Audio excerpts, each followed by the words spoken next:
Setelah ngambil keputusan salah, Audes akhirnya marah, bilang wasit goblok, wasit goblok. Nah, itu kan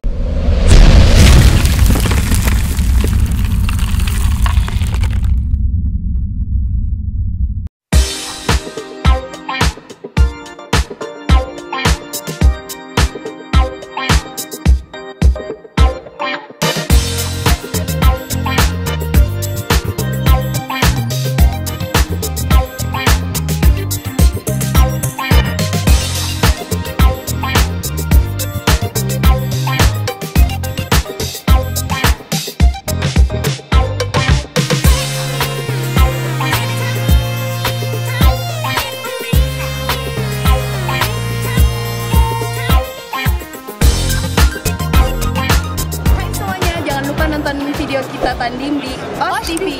Jangan lupa like, subscribe, and comment. Thank you. Ya buat semuanya ini untuk anak-anak karate karena ini bermanfaat semua ilmunya. Jangan lupa subscribe channelnya OS TV channel buat anak karate semuanya. Gaspol keren banget. Like and comment share. Gaspol. Salam bela diri, kembali lagi bersama saya Ricky Muhtar dari OS TV dan saya kedatangan tamu yang luar biasa yaitu juara One Pride MMA yaitu Bapak Suwardi. Suwardi dong, salah, Suwadi. Oh salah ya. Iya. Jadi bukan juara MNC. Oh. Iya kan? Soalnya kalau dari wajahnya memang terlihat mirip, mirip sekali gitu.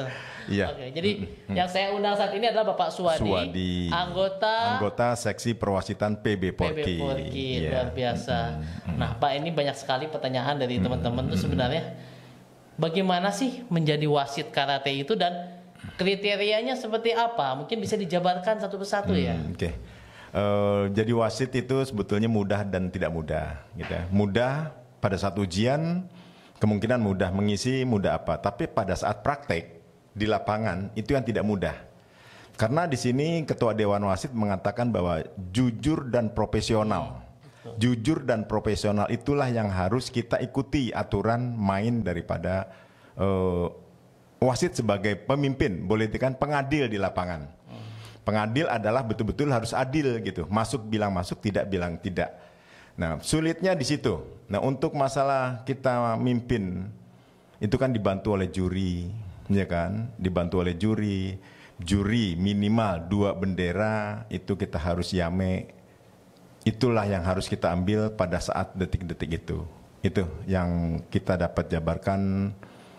Dan untuk wasit banyak yang grogi, satu diantaranya kita kan melihat atlet, melihat pelatih, melihat audiens, teriakan dari audiens, teriakan dari coach, mimpin pertandingan di lapangan itu salah satu contoh yang harus kita bisa hadapi, jujur atau tidak kita di situ. Itu yang harus kita ikuti. Instruksi dari Ketua Dewan, jujur dan profesional, gitu. Iya, saya memang mendengar sekali moto yang digunakan saat ini adalah jujur dan profesional. Nah, untuk bisa menjadi wasit yang jujur dan profesional, tentu kan ada step-stepnya. Anggap saya kan memang bukan wasit nih. Misalnya saya mau menjadi wasit. Pertama kan saya berarti harus karateka dulu ya. Betul. Harus karateka dulu. Nah, nanti apa yang harus saya lakukan? Tentunya nggak bisa langsung jadi wasit Porki kan. Betul, apa yang saya harus kemana dulu nih supaya bisa memulai step by step? Betul. Pertama-tama kita mengikuti ujian tuh harus kita rekomendasi dari perguruan dulu. Berarti harus jadi wasit di perguruan dulu. Di perguruan dulu. Di perguruan dulu biasanya itu perguruan tuh mengadakan penataran wasit dan juri perguruan. Oh, berarti ada metodenya dulu ya? Ya, metodenya. Ya. Setelah itu dari perguruan sudah mendapatkan, mungkin kan grade-nya sama, JB, JA, terusnya WB, WA, perguruan. Juri B, juri A, ya, wasit B, wasit A. Nah, itu harus benar. Nah, setelah wasit A, otomatis ujian ke provinsi. Provinsi. Nah, dari provinsi sudah ujian juga sama, juri A, juri B, wasit A, wasit B. Nah, dari 2 wasit itu, WA dari perguruan dan WA dari provinsi baru bisa mengikuti yang nasional. Ya, yang nasional itu harus syarat-syaratnya juga minimal dan 3. Ya, dan 3 itu minimal. Terus katanya juga minimal dan 4. Nah, itu salah satunya diantara itu baru kita bisa mengikuti dari dasar sudah ada dari perguruan. Nah, untuk itu saya minta dari perguruan mudah-mudahan bisa mengaktifkan wasit jurinya di perguruan. Karena kalau lompat langsung dari provinsi atau dari perguruan ke provinsi, kita tidak tahu latar belakangnya. Pasti ada gap juga. Ya, pasti ada gap. Karena kita harus latihan gestur, ngambil keputusan, di situ harus dilatih selalu. Bila mana kita ingin mengikuti ujian di nasional, kita harus latihan gestur. Gestur betul atau tidak. Nah, setelah itu baru teori. Setelah teori baru praktek. Nah, ujian disitulah yang kita boleh dikatakan diuji, betul-betul diuji, ngambil keputusan yang baik. Lulus, tidak lulus, lulus dan lulus, tidak dan tidak lulus. Itu aja. Ya, jadi memang opsinya tidak ada abu-abu ya. Tidak ada abu-abu, tidak ada abu. Jadi ikut dulu yang di perguruan, betul. Kemudian provinsi, baru boleh masuk ke nasional. Iya, betul. Dan kalau saya lihat sekarang ini PB4K dengan adanya COVID mulai berimprovisasi ke ujian online ya. Ya. Di samping ujian online banyak pertandingan yang divirtualkan. Oh ya. Ya, termasuk kata kemarin sudah kita selesaikan KOSN dari tingkat SD, SMP, SMA dan finalnya juga sudah diadakan di Bandung seluruhnya. Selesai hari ini. Hari ini sudah selesai seluruhnya. Nah, wasit otomatis kan harus mengadakan grade tersebut. Bila mana tidak ikut ujian, otomatis kan turun grade-nya atau hilang. Nah, untuk itu Ketua Dewan Wasit dan seluruh PB4K setelah usul diterima oleh Ketua Umum PB4K, kemungkinan Dewan mengajukan ke PB4K dan diizinkanlah untuk virtual ujian kata dan teori kata komite itu.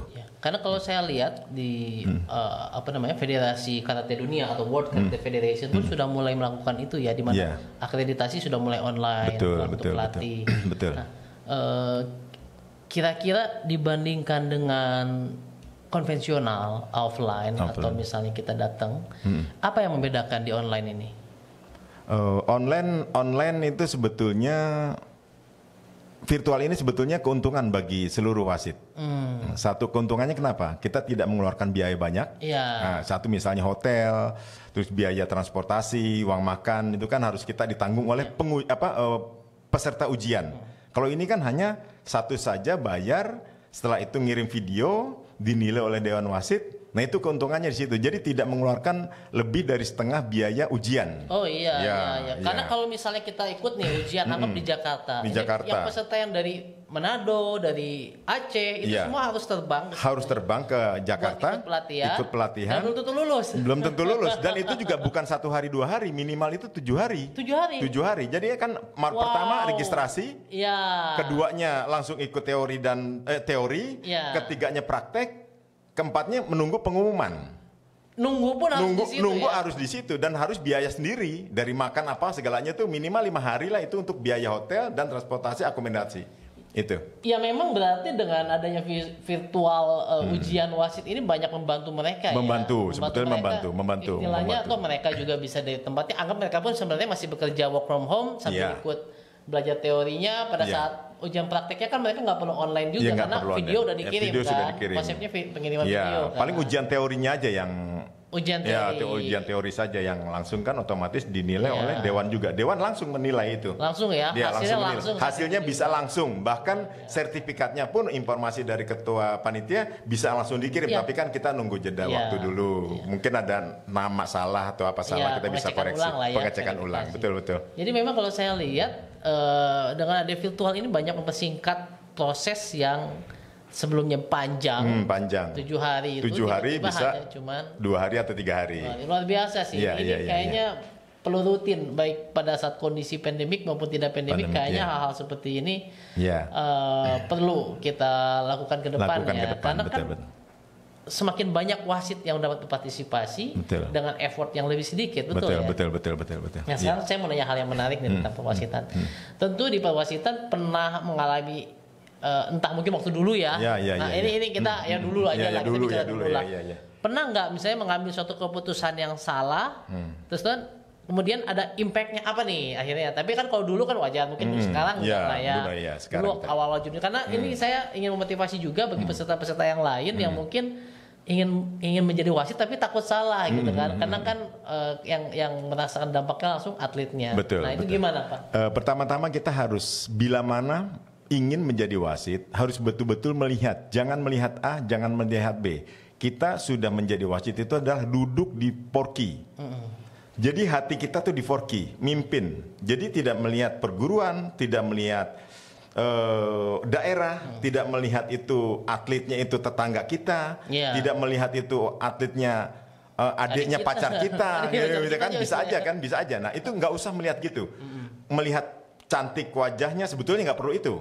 Kita perlu melihat betul-betul itu masuk, bila masuk, tidak bisa tidak. Otomatis audiens juga akan melihat. Audiens sekarang lebih pintar, coach pintar karena punya penataran. Dia punya lessonnya juga kan, lesson AKF, lesson WKF. Otomatis dia akan lebih tahu juga. Cuman tidak sepintar wasit. Kalau dia kan hanya teori saja, kalau kita kan praktek langsung. Udah baca bukunya, udah hatam. Pada saat jam itu sudah harus bisa ngambil keputusan masuk atau tidak. Kalau coach kan hanya melihat sebelah saja, melihat atletnya saja. Sangat kuat.